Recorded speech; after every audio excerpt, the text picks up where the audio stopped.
지난주 부활주를 맞이하고 이번 주 부활절 2주를 맞이해서 다시 그 제목도 똑같이 다시 부활 앞에 서라 라고 하는 제목으로 말씀 나눌 때 귀한 은혜가 있기를 축복합니다. 구원 이전의 삶도 중요하지만 부활절 이후, 즉 구원 이후의 삶도 굉장히 중요합니다. 여러분 봄꽃 축제 한 번씩 다 다녀오셨나요? 안 다녀오신 것 같이 숨기시려고 해도 다 얼굴에 다녀오신 것 같습니다. 그리고 갔다 오시면 꼭 카톡 프로필 사진에 찍어서 올리시더라고요. 지금 우리나라는 봄꽃 축제가 한창입니다. 3월 중순부터 해서 4월 말까지 해서 피는 개화 순서대로 말씀을 드리면 매화, 그 다음에 산수유, 그 다음에 목련, 진달래, 개나리, 벚꽃, 유채꽃, 그 다음에 튤립이 피고 난 다음에 마지막 4월 마지막을 장시하는 철쭉 순으로 봄을 크게 장식합니다. 벽산 1단지에도요 봄꽃들이 되게 많더라고요. 교회 집 계속 왔다 가다 보니까 어느 꽃이 피었는지 다 보고 알게 될 정도로 꽃들이 많더라고요. 벚꽃도 있고 또 개나리도 있고 산수유도 있고 목련도 있더라고요. 근데 여러분 벽산 1단지에 사시는 분들은 혹시 이상한 점을 발견하지 못하셨습니까? 이상한 점. 좀 이상한 점이 없으세요? 그냥 좋고 좋은 게 좋은 거죠. 벽산 1단지 꽃들을 보면 좀 이상한 점이 없으십니까? 목련. 네. 아시는 분은 아시겠지만 이 꽃들의 개화 시기가 점점 빨라졌고 순서가 이상해졌어요. 네. 목련이 피고 있는데 벚꽃은 이미 졌어요. 유채꽃이 벚꽃보다 더 일찍 피어 있습니다. 이렇게 화려한 봄꽃 축제가 한창인 것 같지만요, 그 이면에는 기후 변화에 따른 환경 변화로 우리 주위에 꿀벌들이 실종해 가고 있다고 합니다. 꿀벌들이 죽어가고 있어요. 벌집을 나와 꿀을 찾는데요, 꽃나무들이 이른 시기에 너무 일찍 개화해서 꿀이 없는 겁니다. 그나마 저녁까지 꿀벌이 겨우 돌아다니다가 겨우 꿀을 찾으면 그 꽃 속에서 꿀을 얻다가 큰 일교차로 죽어있는 벌들이 많다고 합니다. 이처럼 봄꽃의 이른 개화 시기는 꿀벌의 실종으로 이어지고 그로 인해서 양봉 농가의 위기는 곧바로 과일과 채소 농가들의 위기로 연결됩니다.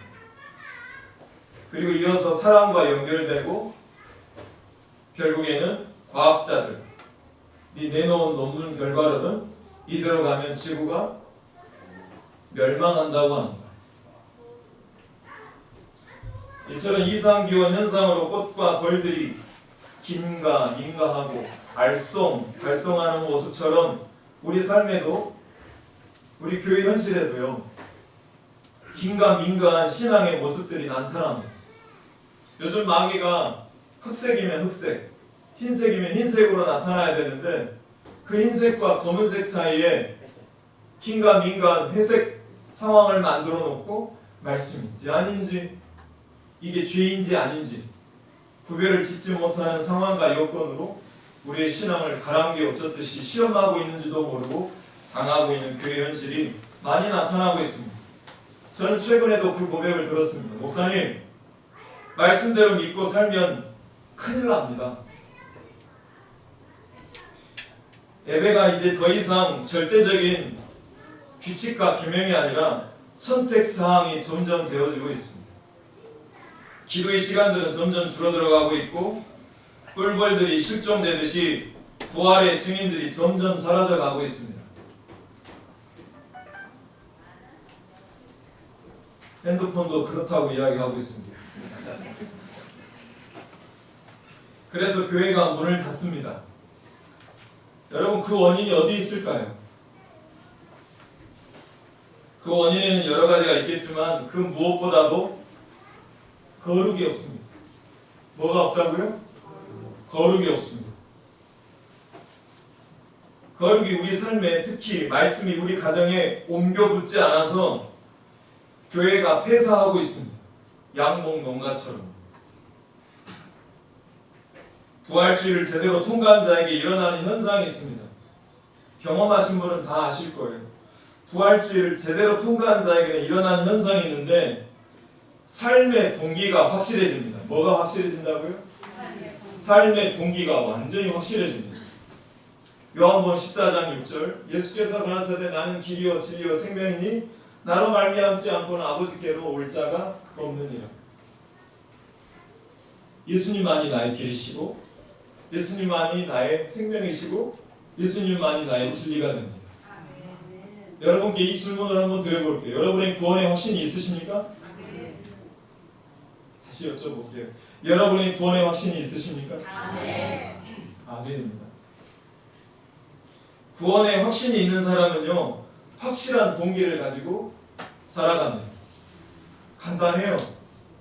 바로 주가 좋아하는 것을 나도 같이. 이종미 집사님이 좋아하는 걸 내가 좋아합니다. 이종미 집사님이 제 눈에 딱 들어와버렸어요. 어쩔까요? 저도 모르게 눈이 저랑 마주쳤어요. 그래서 삶의 동기가 부활주의를 통과한 자는 그 사람이 좋아하는 것을 같이 좋아하게 되고 그 사람이 싫어하는 것을 싫어하게 됩니다. 구원 이후에 내 삶에서 가장 주가 기대하고 원하고 바라는 것이 뭘까요? 그건 거룩입니다. 거룩. 자, 2023년 다시 부활 앞에 선 우리가 왜 거룩해야 할까요? 옆에 사람한테 한번 물어보세요. 내가 왜 거룩해야 될까? 시작. 네. 갑자기 설교 안 듣고 있다가 질문하라니까 깜짝 놀라셔가지고 도대체 뭐라고 하는지 모르고 다시 한번 옆에 사람한테 내가 왜 거룩해야 될까? 시작.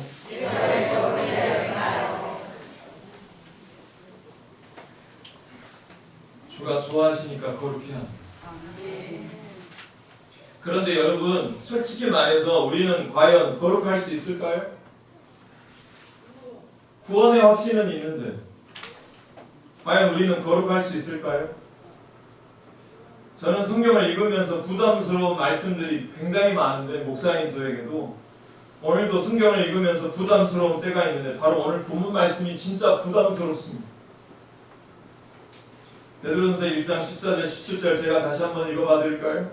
너희가 뭐하는 자식처럼 순종하는 자식처럼 전에는 알지 못할 때에는 내 마음대로, 내 소견대로, 내 기분대로, 내 감정대로 내 사욕을 따라서 살았는데 이걸 본받지 말고 오직 너희를 부르신 누구처럼 거룩한 이처럼 너희도 너희 모든 행실에 어떤 자가 되라? 기록되었을 때 내가 뭐하니? 너희도 뭐하라? 하셨느니라. 17절 외모로 보시지 않고 각 사람의 행위대로 심판하시는 이를 너희가 뭘로 부른즉 너희가 나그네로 있는 이 인생 때를 살아갈 때 무엇으로 지내라? 저는 이 말씀이 저를 심각하게 합니다. 두려움으로 지내래요. 숨이 턱턱 막힙니다. 뭐 아니라고 하면 어쩔 수 없고요. 저는 숨이 막힙니다. 하나님께서 왜 그렇게 말씀하셨는지는 충분히 이해가 가지만 그래도 저는 죄인입니다. 태어날 때부터 죄인이고요. 숨 쉬는 이 시간에도 죄인입니다. 그런 우리가 과연 거룩할 수 있을까요? 저는 이 질문을 우리 호준이가 군대 가지만 군대에서 제일 많이 했습니다. 거룩을 시험받는 장소가 군대에서 많이 이루어지거든요. 과연 거룩할 수 있을까요? 만일 우리가 도무지 거룩할 수 없는데 하나님께서 이 시간 거룩하라고 하셨다면 그건 명령이 아니라 저는 억지라고 생각합니다. 고린도전서 10장 13절에 하나님 우리가 감당치 못할 시험 당함을 허락한다 허락하지 않으신다? 허락하지 않으신다. 그렇다면 감당치 못할 명령도 하시면 안 되죠. 왜 감당치 못할 명령을 하시는 것이죠?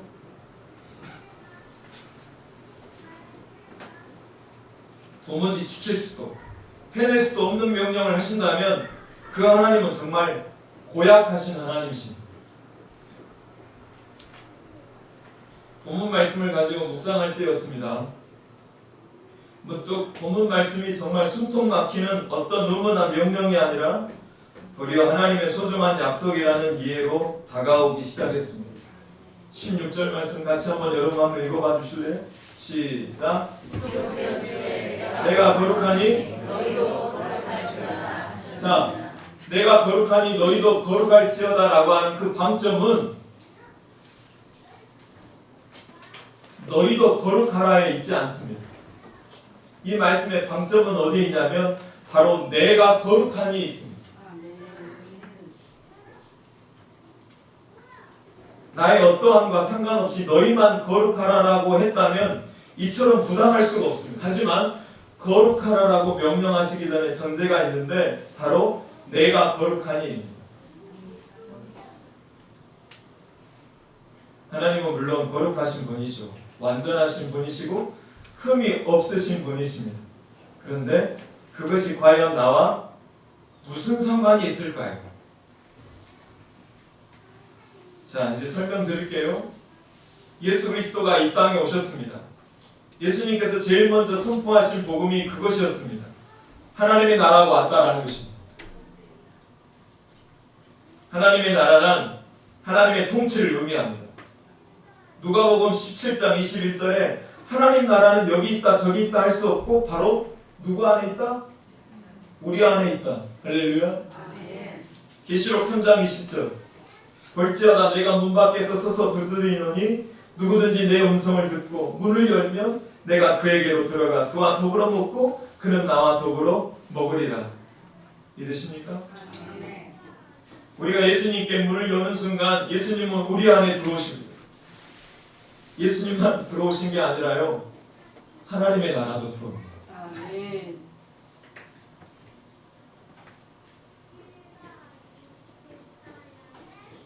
하나님의 통치가 시작되는 것이죠. 마치 이거하고 똑같습니다.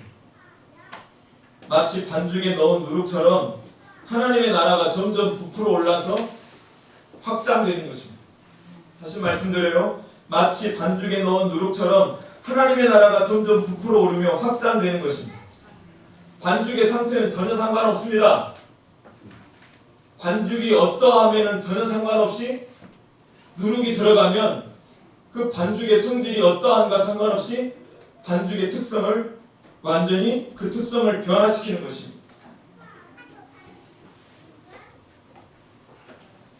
이것이 하나님의 나라의 비유이죠. 내 힘으로는 제 경험상 군대에서도 마찬가지였어요. 목사이기 전에도 그렇고 목사 이후에도 내 힘으로는 거룩해지는 게 아닙니다.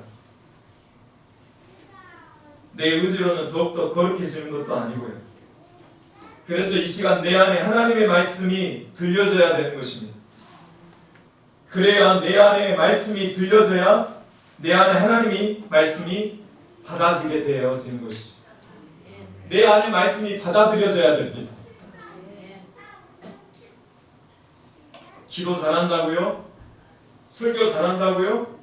그거 소용없어요. 전하는 자가 이 말씀이 받아져야 됩니다. 기도하는 자도 대표 기도하는 자나 우리 모든 자들이 이 말씀이 내 마음에 받아져야 됩니다. 하나님의 나라가 내 안에서 그러면 시작되게 되는 것이죠. 하나님은 거룩하신 분이시고 그러므로 하나님의 그 거룩한 성질이 벌써 우리 안에서 시작됩니다. 그러면 말하는 것, 생각하는 것, 평소의 습관, 가치관 점점 하나님이 거룩하신 것처럼 우리도 거룩하게 되고 있는 것입니다. 이것을 성화라고 합니다. 이 성화의 관계를 계속 이어갈 때 우리 하나님 앞에서 영화의 관계로 들어가게 되는 것이죠. 매주마다 저와 여러분은 주보의 화해의 시간을 갖고 있습니다. 화해하세요. 화해하세요.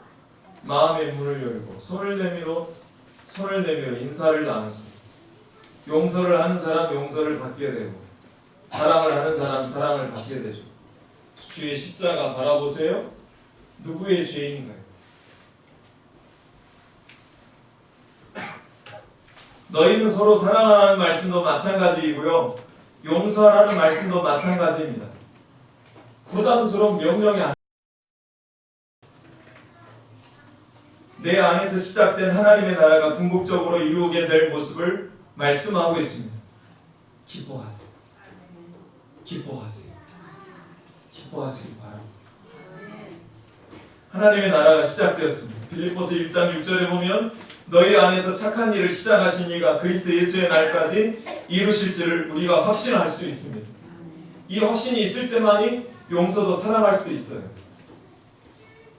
그렇지 않고 내 기분대로 내 감정대로 하게 되면 확신도 없을 뿐만 아니라 그 교회도 그 가정도 망하게 되어 있습니다. 이것은 명령이기 전에 약속이며 소망입니다. 이 사실을 잊지 않기 위해서 저는 매일 묵상해야 겨우 저도 주의 말씀을 억지로 고약한 의무가 아닌 약속으로 소망을 받고 있습니다.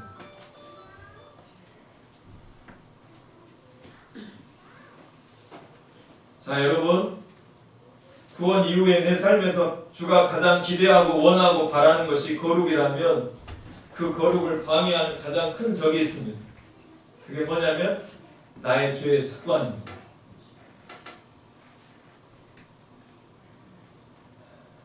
우리의 죄의 습관을 계속 끊어내지 못하는 이유가 뭘까요? 다시 묻습니다. 우리의 죄의 습관을 계속 끊어내지 못하는 이유가 뭘까요? 딱 한 가지입니다. 저만 봐서도 알아요. 죄를 짓는다고 바로 죽지 않는다는 것 때문입니다. 죄를 짓는다고 바로 죽지 않기 때문에 계속해서 음란 사이트를 지저귀고 있고 계속해서 용서하지 못하고 계속 미워하는 거예요. 왜요? 내일이 있다라는 생각 때문에.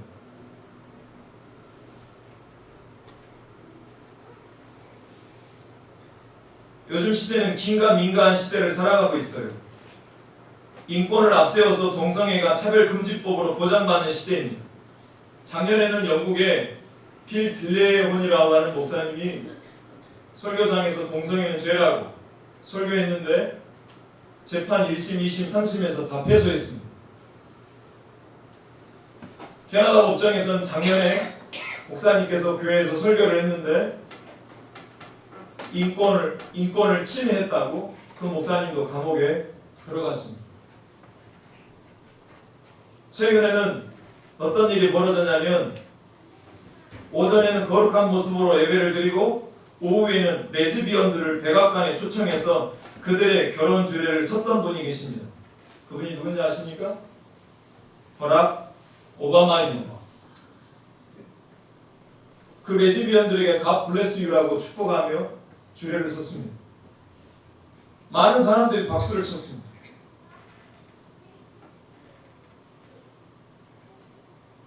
혼전 순결은 더 이상 대우받지 못하고 있습니다. 어느 교회 성도가 묵상 훈련 중에 말씀에 견디지 못해서 죄 고백하기를 오전에는 예배드리고 오후에는 다른 여자와 모텔로 갔다고 합니다. 교회 11조 헌금을 취합니다. 남이 보지 않는다고. 교회 재정을 취하고도 발각되지 않고 잘 숨었다고 착각하는 시대입니다. 자, 하나님은 아담에게 선악과를 먹으면 반드시 정령 죽는다고 했습니까? 안 죽는다고 했습니다. 정령 죽는다고 했습니다. 그러나 아담과 하와는 선악과를 먹고도 바로 죽었나요? 죽지 않았나요? 안 죽었습니다. 그러나 사실 선악과를 먹는 순간 죄인이 되어 영적으로는 죽은 것입니다. 하지만 목숨을 잃지 않고 오랫동안 그 부부는 오랫동안 살았습니다.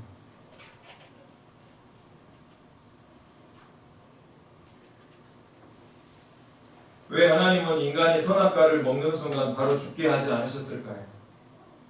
이렇게 질문 드려볼게요. 이 질문이 더 나으실 것 같아요. 눈을 뜨시고. 하와와 아담이 선악과를 먹고 바로 죽었으면 어떻게 되었을까요? 다시 질문 드려요. 하와와 아담이 선악과를 먹고 바로 죽었으면 어떻게 되었을까요? 영원히 멸망했을 것입니다.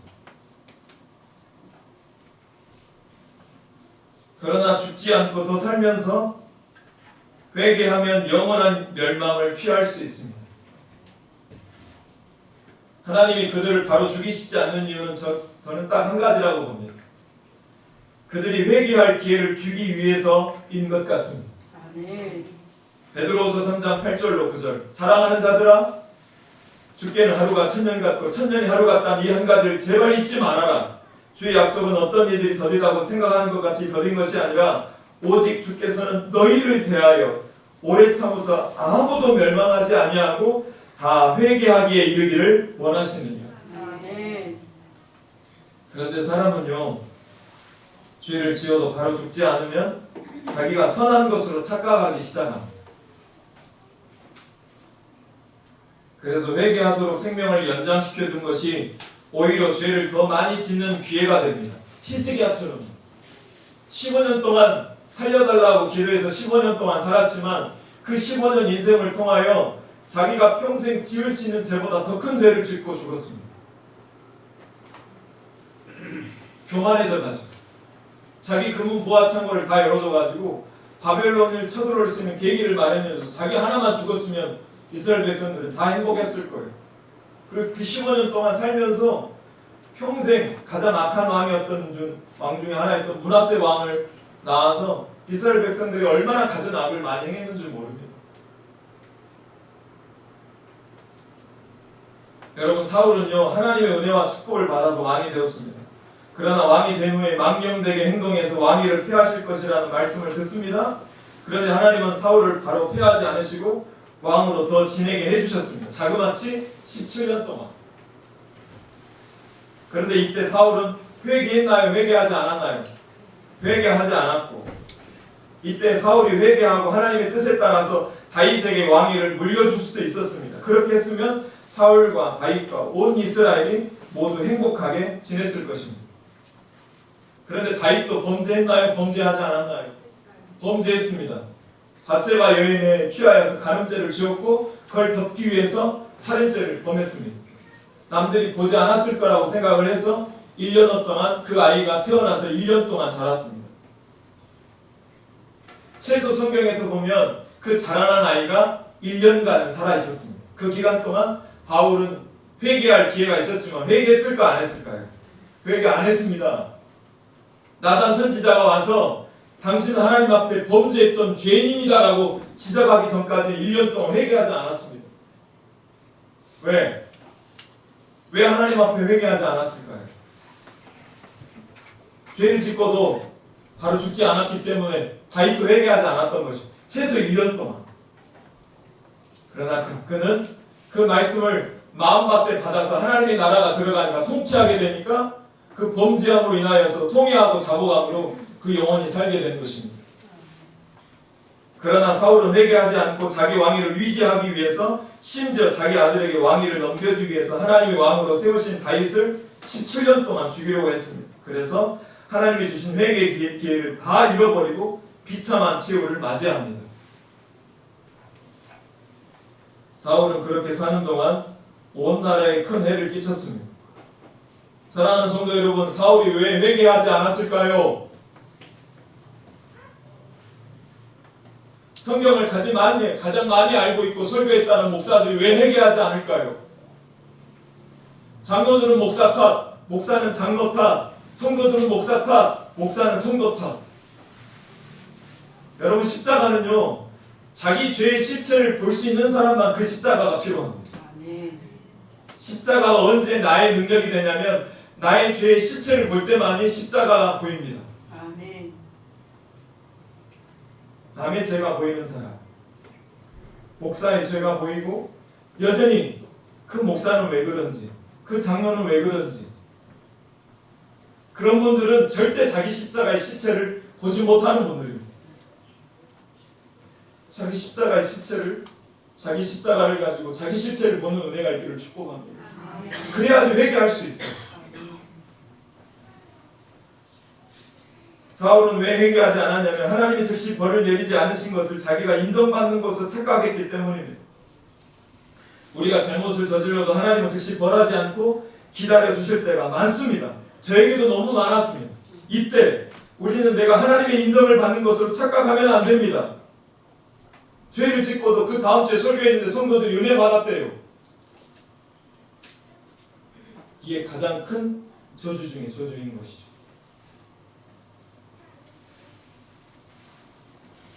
우리는 하나님의 말씀을 기준으로 해서 나의 잘못을 깨닫고 회개하는 은혜가 있기를 축복합니다. 내 기분대로. 제가 새벽기도 때도 이야기했지만요, 우리 성도들은요 사도신경 하나만으로도 다 다르게 고백해요. 저는 부교육자를 거쳐오다 보니까 어떤 목사님은 개혁 한글로 하고 개혁 개정을 하고 이 짬뽕이 되다 보니까 저조차도 개혁 한글하고 개혁 개정이 섞어져서 나와요. 어떤 분은 여기서는 개혁 개정으로 하고 있고 여기는 개혁 한글에서 하고 있어요. 우리 교회 안에 이 적은 교회에서만 해도요 신앙관들이 다 달라요. 성경을 보는 가치관도 다 달라요. 신앙관이 다 달라요. 그걸 통해서 이 교회를 바라보고 목사를 바라보고 성경을 바라보면 하나가 안 돼요.